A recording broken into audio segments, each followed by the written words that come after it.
Hi people, it's me, Anja, my pronouns are she and her, and welcome back to my channel for a new recent reads video. The first book on this list is called The Last Boyfriend's Rules for Revenge. This story is a YA contemporary following a young main character who, with his best friends, they're all getting revenge on all of their ex-boyfriends, and he accidentally starts a student rebellion as well. This story was good and I rated it 4 stars. And I really enjoyed the friendship between the three of them at the core of it. It felt so wholesome and so lovely. The gay representation felt so normalized and so well done. His relationship with his love interest later on was so cute and so romantic and so well done. The plot is so engaging and I really appreciated how the author never lost sight of what the story was, if that makes any sense.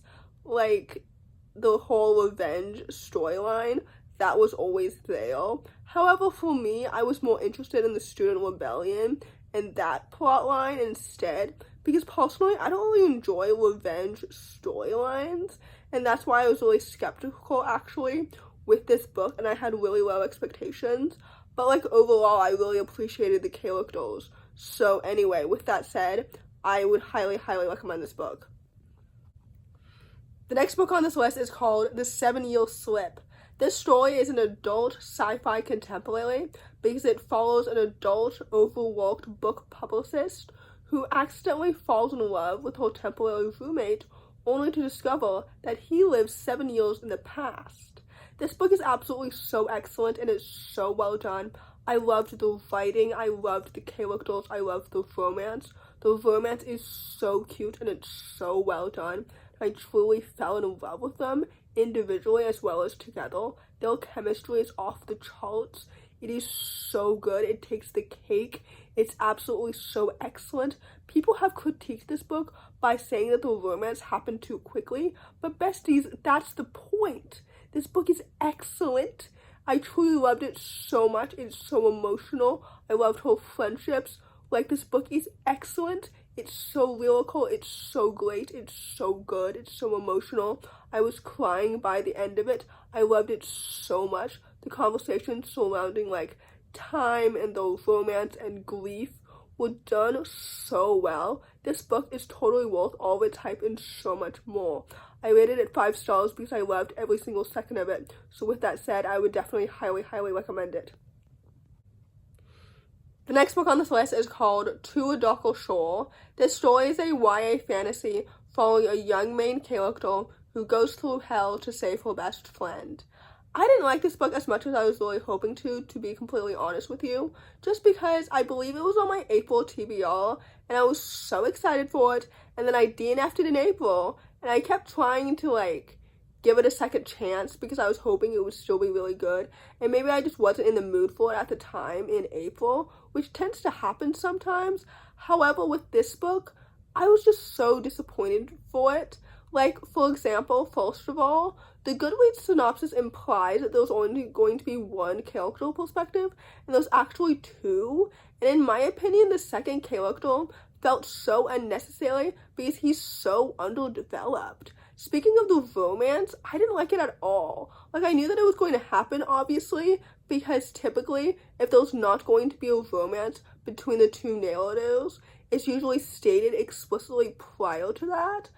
But, for me, they had no romantic chemistry.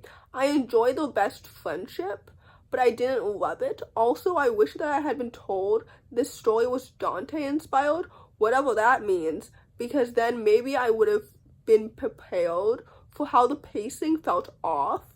For the world building, I didn't really care for it. I liked it. I didn't dislike it, but I didn't love it. However, I do say I do enjoy the neurodivergent representation. I believe the 2 main characters are both autistic, and that felt so good as an autistic person myself. But overall, this book was so disappointing, and I just didn't really care for a lot of the elements in it. So basically, overall, I rated this book 3 stars, so take that as you will. The next book on this list is called Not About a Boy. This story is a YA contemporary following a young black main character who is navigating her grief, her past, her mental health, and also the discovery of her long-lost sister. This story is done so well. I really enjoyed it so much. I love coming-of-age stories. The writing is excellent. The mental health representation is so good. The romance is well done. I love the friendships. I love, like, her relationship with her sister was done so well. The family dynamics were so good. The characters are so well developed and so distinct. This book is one of those that really flew under the radar for me.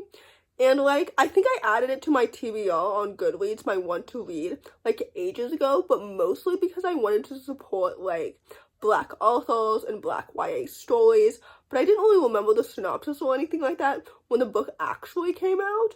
But I think this book is so good, and it deserves so much more hype.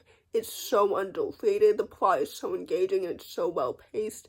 Everything about this story felt so good and so well done, and I would definitely highly recommend it because I rated it 4 stars because I really enjoyed it. The last book on this list, and certainly not the least, is called On the Bright Side. This story is a YA contemporary following 2 disabled main characters as they navigate senior year. One of them is adjusting to mainstream high school after her deaf boarding school is shut down, and the other one is navigating a new diagnosis. This story is absolutely so fantastic, and it's so good.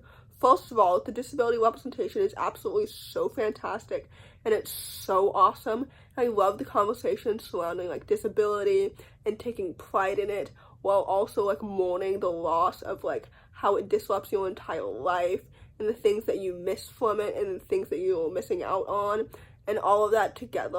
I don't know if that makes any sense at all, but this book was so good, and I felt so seen and so represented in it. Even if the main characters and I don't share the same disabilities, the characters themselves are so well developed and so distinct individually as well as together. Their romance is so cute and it's so well done. The plot is so well paced and it's so good. Like, this book is excellent. And I also loved, like, the found family and the friendships and the community. This book is so good. I just really enjoyed it so much. I rated this book 4 stars because I really enjoyed it. And with that said, I would definitely highly recommend it.